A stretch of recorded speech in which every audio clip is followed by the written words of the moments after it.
Guerre des clans, les premiers signes apparaissent, le pouvoir remis à un baron depuis que l'affaire Martinez-Ogo a commencé, la bataille des clans autour du président de la République Paul Biya aurait pris une allure beaucoup plus soutenue.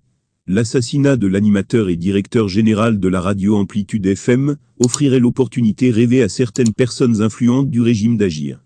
Celles-ci veulent écarter rapidement les autres concurrents pour une succession facile, lorsque viendra le moment pour Paul Biya de quitter la scène politique, et de laisser son fauteuil à celui qui sera à même de le prendre, sans trembler. Le web journaliste en exil Michel Biemton, qui a également fait la prison au Cameroun, sait de façon approximative comment les choses se déroulent dans ce régime au pouvoir depuis 1982, avec à sa tête Paul Biya, qui a récemment fêté son 90e anniversaire de naissance. Pour lui, comme il l'a toujours répété, lorsque l'enlèvement de Martinez-Ogo a été constaté, suivi de l'annonce de son assassinat et son corps en putréfaction, qui a été trouvé à Ebogo, quartier de Yaoundé, il y a une division dans le camp de Paul Biya.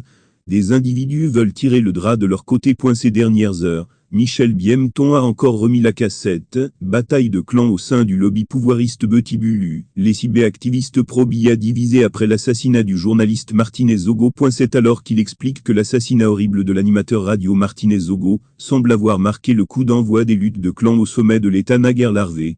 La preuve, les cyberactivistes pro-Biya sont, à la faveur de l'affaire Zogo, divisés entre les personnes favorables à Ferdinand Ngongo et les anti-Ngongo, Emmanuel Frank Biya.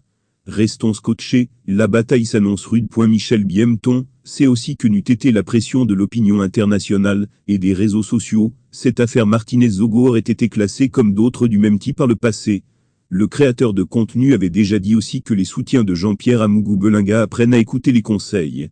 Jean-Pierre Amougou-Belinga ne pouvait jamais sortir du guêpier. Pour le reste, après le communiqué déplacé du ministre de la Communication René-Emmanuel Sadi, on a condamné l'attitude ridicule du gouvernement à mettre un bâillon à la presse. Le pouvoir de Yaoundé menace les journalistes qui commentent l'affaire Martinez-Ogo. Ainsi a-t-il souligné, le pouvoir Biya tente de museler la presse et les activistes sur les réseaux sociaux, qui dénoncent l'assassinat de Martinez-Ogo en leur rappelant que seuls les officiers de la police judiciaire et le commissaire du gouvernement ont le droit de communiquer sur le sujet. Et comme il n'est pas dans les habitudes de tout ce beau monde de communiquer, on brandit le code pénal aux hommes de médias.